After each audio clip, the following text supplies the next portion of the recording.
Bueno, es un gusto saludar para Voces con Libertad, originando desde Milán, Italia, para todo el Caribe colombiano. Estamos con la doctora Carolina Corcho, ministra de Salud y hoy candidata presidencial. Doctora, buenos días. ¿Cómo va esa campaña? ¿Cómo va ese proceso, conociendo a la gente, recorriendo Colombia?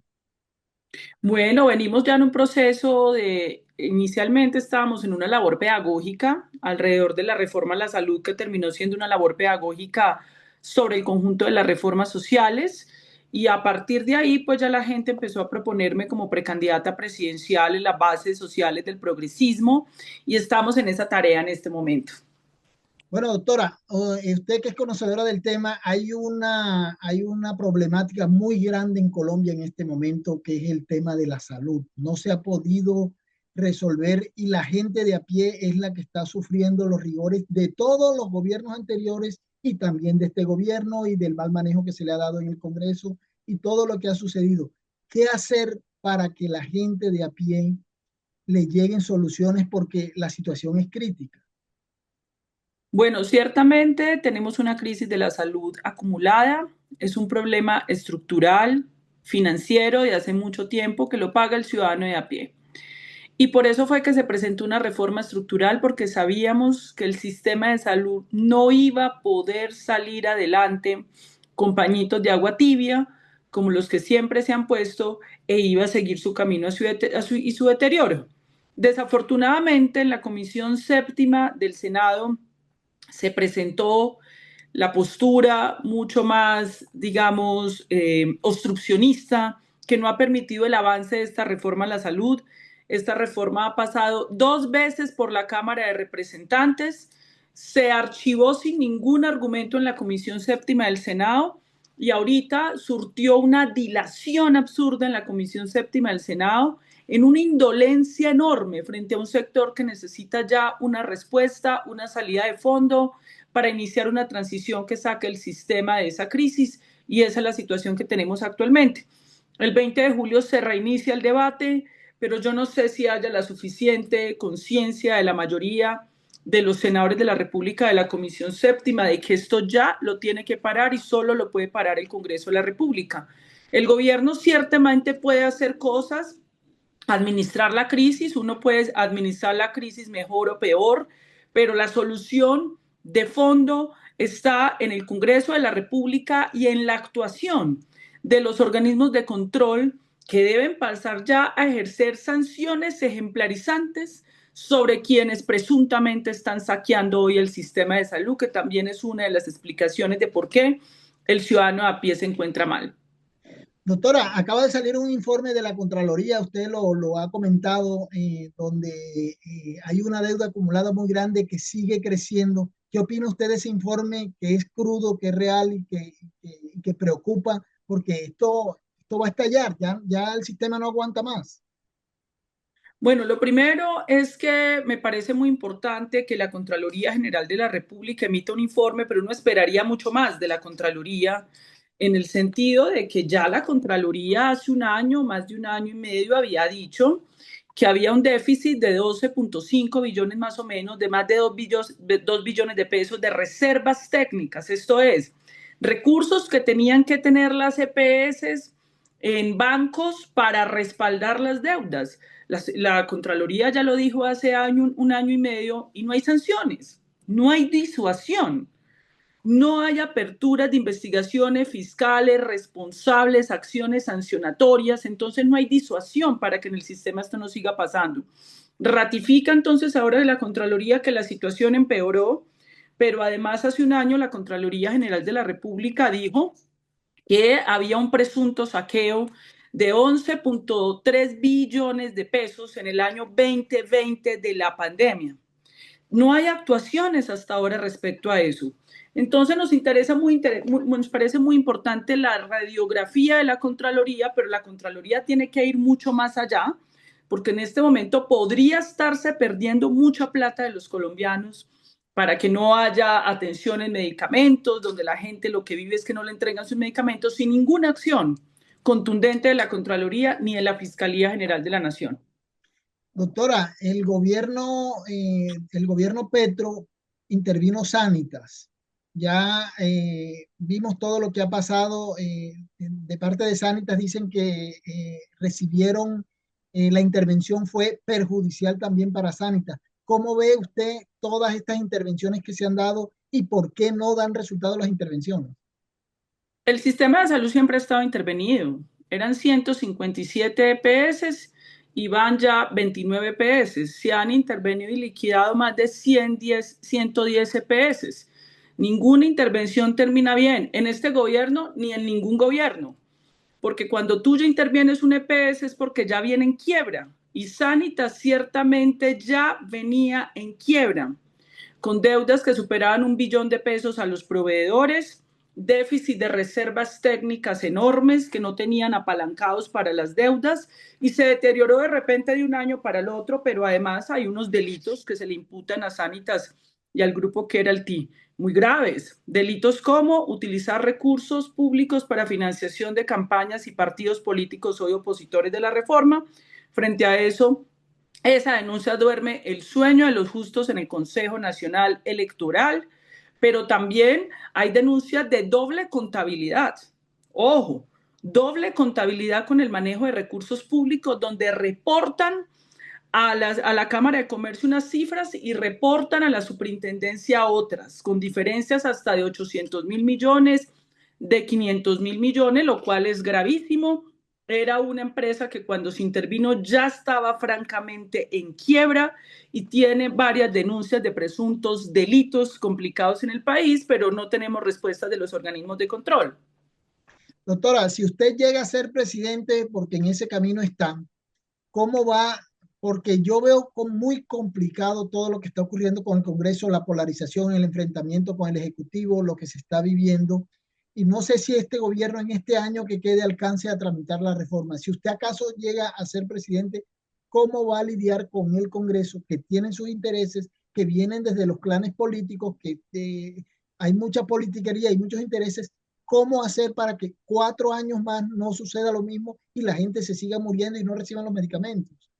Bueno, lo primero que tenemos que decir es que si yo llegara a ser presidenta de la República, cambia el Congreso de la República, sin duda alguna. Porque ya creo que ya hay una mayor conciencia en la ciudadanía que si continuamos con ese Congreso de la República, esa configuración, no van a ser posibles los cambios en Colombia. Entonces aquí hay que cambiar el Congreso, no podemos seguir con un Congreso haciendo transacciones, ejerciendo una suerte de extorsión al gobierno nacional y al país, mientras que dilata, no permite y obstruye las soluciones para los problemas fundamentales del pueblo colombiano. Entonces yo creo que va a haber una renovación importantísima del Congreso de la República en el 2026 y eso lo requiere el país. Doctora, aprecio su optimismo y yo sé que usted está muy, eso me parece muy romántico, pero el Congreso es difícil porque la gente es la que vota y la gente en las regiones parece que siempre elige a los mismos, entonces no sabemos qué hacer. Pero qué mensaje le da usted como exministra de Salud a esa persona que hoy está en una cola, que está pendiente de una cita, de una operación y que el gobierno y el Congreso y nadie le da solución a este problema, un mensaje de su parte? El primer mensaje es a la Superintendencia de Salud. La Superintendencia de Salud ya debe actuar restituyendo el poderoso sistema de atención de peticiones, quejas y reclamos. Si hay una institución que no está atendiendo a los pacientes o entregando los medicamentos, deben devolver la plata. Los colombianos el año pasado entregamos 87 billones de pesos anticipados al sistema de salud y ahorita se está pagando sagradamente los recursos. Si no están cumpliendo, deben devolver la plata y en un plazo de 24 horas la Superintendencia de Salud debe movilizar todo lo que tenga que movilizar para garantizar la atención de los ciudadanos, al igual que los jueces de la República con las tutelas, pero aquí la ciudadanía no puede pagar los platos rotos. Pero además, le pido a la ciudadanía reflexión. No podemos seguir eligiendo ese mismo Congreso. Tiene que haber una conciencia que si el sistema no cambia esos mecanismos que le permiten que haya corrupción, saqueos, sobrecostos de medicamentos, salidas de recursos por paraísos fiscales, va a ser muy difícil que salgamos de la crisis de la salud.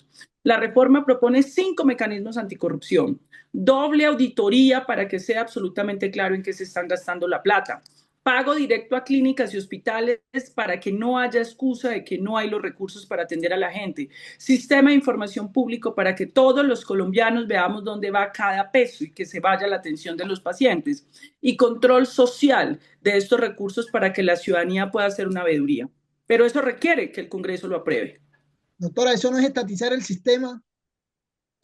Te estoy hablando algo de estatizar el sistema, algo de lo que mencioné, hacer dobles sistemas de auditoría, un sistema de información público, que la ciudadanía cuide del sector salud. ¿Eso es estatismo? Entonces los recursos públicos, impuestos de los colombianos, que los manejen de manera privada y de manera opaca, como quieran. Hoy lo que pasa es que esos recursos están siendo manejados por clientelas politiqueras en contubernios con sectores empresariales que están haciendo negocios y se están volviendo multimillonarios, mientras que la ciudadanía no recibe los medicamentos. Esos son recursos de los impuestos y las cotizaciones que deben tener control, debe ser un control estricto, no sujeto a la corrupción. Si es estatización, cuidar los recursos públicos de la salud, entonces, y los recursos públicos de los colombianos, pues entonces yo sí quiero preguntar qué tipo de país estamos pensando. Bueno, doctora, cambiando un poco de tema y ya para terminar, hay otros temas que usted tiene que abordar si llega a la presidencia. ¿Cómo ve el tema de seguridad, el tema económico, muchos temas que están agobiando ya a la ciudadanía y sobre todo el tema de seguridad, de grupos armados, bandas ilegales que han copado mucho territorio y que al gobierno se le está saliendo de control la seguridad tanto en las zonas rurales como en las ciudades? Bueno, ciertamente este país, el próximo gobierno tiene que enfrentar un déficit fiscal enorme, déficit fiscal que, entre otras cosas, identifiquemos las causas, tiene que ver con que el gobierno de Iván Duque endeudó a altísimos intereses el país durante la pandemia, y hoy estamos pagando el servicio a la deuda externa más alto de la historia, y estamos pagando la mayoría de la plata en intereses. Estamos pagando más de 110 billones de pesos los colombianos en el servicio de deuda externa por una excesiva endeudamiento que hizo el señor. Pero aparte de eso, eso lo que ha pretendido es, y lo que ha generado es disminución de la inversión pública, que es la que mueve la economía. Aún así, con ese problema que dejó el doctor Duque, la economía ha tenido un crecimiento razonable, el dólar no se aumentó como se creía que se iba a aumentar, y el país pues ha tenido una estabilidad macroeconómica. Sin embargo, se hace necesario ir mucho más allá. El país tiene que activar una política de reindustrialización para generación del empleo. Nuestro país fue desindustrializado durante 30 años. En vez de exportar alimentos, estamos importando alrededor de 14 millones de toneladas de alimentos que podríamos producir, comercializar en Colombia y exportar desde Colombia para poder generar empleo. En Colombia había producción de vacunas, había producción de medicamentos en mayor cuantía, y han tenido que cerrar empresas nacionales de producción de medicamentos y de vacunas porque no hubo nunca una política de reindustrialización.